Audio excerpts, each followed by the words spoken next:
We're the only stevedoring company in Bermuda. The equipment that we have on the dock is not equipment that you'll find anywhere else on the island. You can't walk in our doors as a Bermudian and have worked on a dock unless you did that somewhere else. We don't have experienced workers coming through the gates, and so we have to train them. We presently have a representative from Taylor International, a trainer here on island. All of our forklifts are Taylor machines. So as a company, we take great pride in the fact that you come into stevedoring services and you learn your trade. Our relationship with the Caribbean Maritime University allows us to certify all of our workers. So we're proud. We're a Bermudian company that's training Bermudians.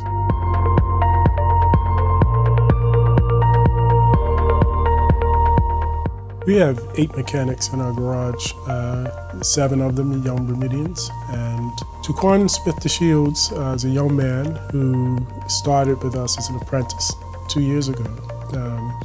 I think it's a success story for a young Bermudian. Very proud of him because we didn't make it easy for him. And that was on purpose to make sure this is what he really wants. He came to us one summer looking for employment.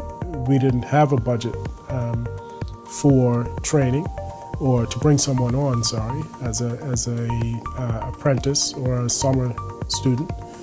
And he worked for free that summer.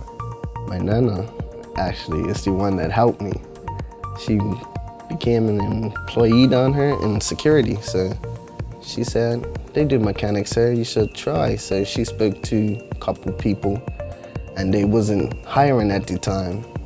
But they, for some reason, thought it was a good idea. It's like, they tell me, okay, if you come down twice a week, no pay, just to get a feel for it. For the summer, then we still ain't sure if we'll give you a job, but you could come if you want. So I was like, it don't matter to me, so I came for the summer, 2 days a week, no pay, long hot hours, and I enjoyed it. When he left the first summer, we said, let's see if he comes back, and if he does, we'll pay him. And he did. Came back the next summer, and they liked me. They obviously liked me, so they was like, you could come this year and get paid as, what they said? I want to say apprentice pay. But we offered him an apprenticeship and said, we're willing to work with you and see what happens. We're not promising you any job, but we're willing to have you on and see how things go. So I came, sat a month a week for the whole summer. I enjoyed it a lot, actually. He accepted that opportunity, came, worked hard, impressed our staff as well as our managers. And then I wanted to find a way to see how badly he really wanted it and to make sure that it's an investment we want to make. Mr. Jones came up with an idea.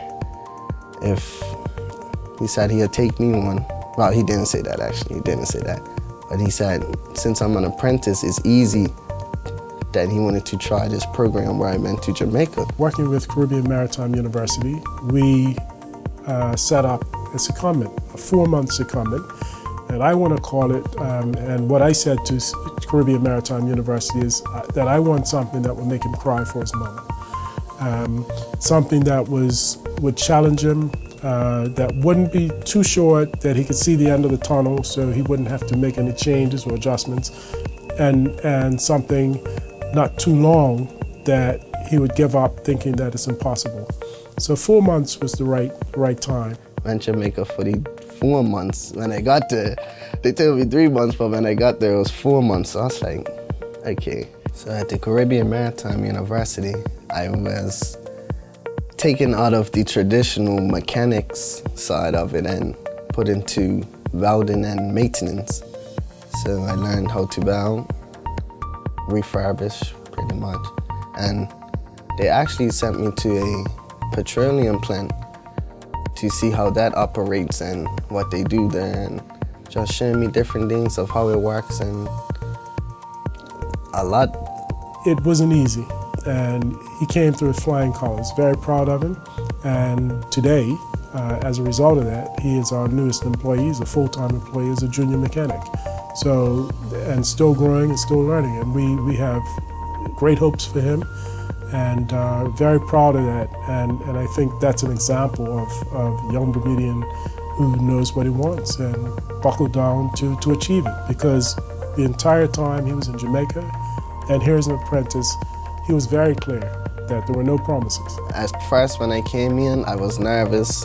I'm the youngest here, so I thought it would be hard to get involved, but everyone around me cracks jokes, makes me feel at home, you know, and it's a different line of work. Got a beautiful view, get to come up against different type of problems with like machines and stuff. You know, I got to see stuff that people probably never would be able to see. You know, going on these ships, fixing cranes, everything about it really. We believe that's an investment, you know, in the future. It's an investment in our company. It's an investment in all of us, the individuals, to ensure that our staff are able to meet those needs. So training our mechanics, investing in someone like Jaquan, that's all about sustainability. It's about us wanting to be here, showing that we're the company that Bermuda wants to be running the docks, and giving a good service to the people of Bermuda.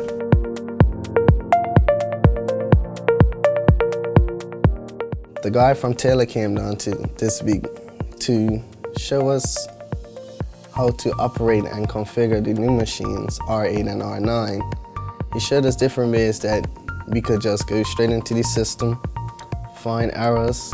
He showed us different codes to the errors and what to do when these pop up. My name is Lamar Mayo. I'm with Taylor Machine Works.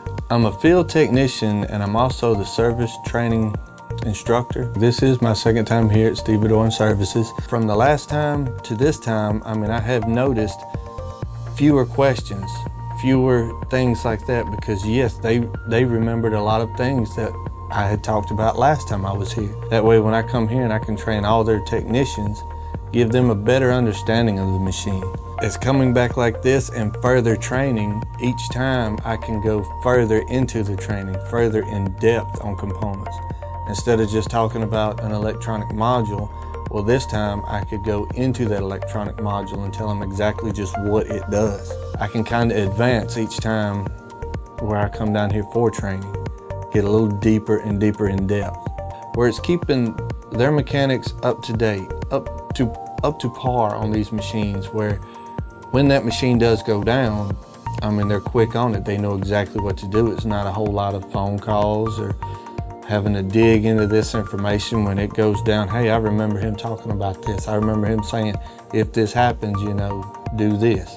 They have a variety of Taylor machines here at Stevedore Services, all dealing with the container handling equipment, anywhere from some top picks to reach stackers.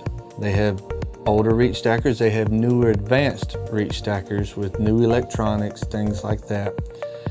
And which, as everything is advancing these days in electronics and pretty much anything nowadays, it's always best, you know, to keep your training up, because yes, I mean, the majority of the machines may all run the same, but knowing the electronics and what has changed, what has advanced, how much you can do with this machine to make it easier for that operator to control, easier for him to run it. The training keeps the machines running, the machines keep the dock running, and the dock keeps Bermuda running. We're proud of the fact that we're 98% Bermudian. I mean, we could say we're 100% Bermudian. And we recognize where we have needs, we fill them. In terms of specialist assistance, we bring that in to help, but we make sure that we put our staff with those persons who come in so that they can soak up and sponge off of what comes in, so the next time maybe we don't have to call that individual in to do that work. Bermuda can't function without us, and it's important that our staff are able to meet the needs that are thrown up in front of them. They need to be able to face any challenge that comes down. If a cargo ship comes into Bermuda and can't get out because we can't provide service, this entire country suffers. And so We have to ensure that our staff, our mechanics and our staff are able to meet those challenges that may come, whether it's based on weather, whether it's based on equipment malfunction, whether it's based on whatever the challenge is, they have to meet it to ensure that Bermuda continues to be serviced.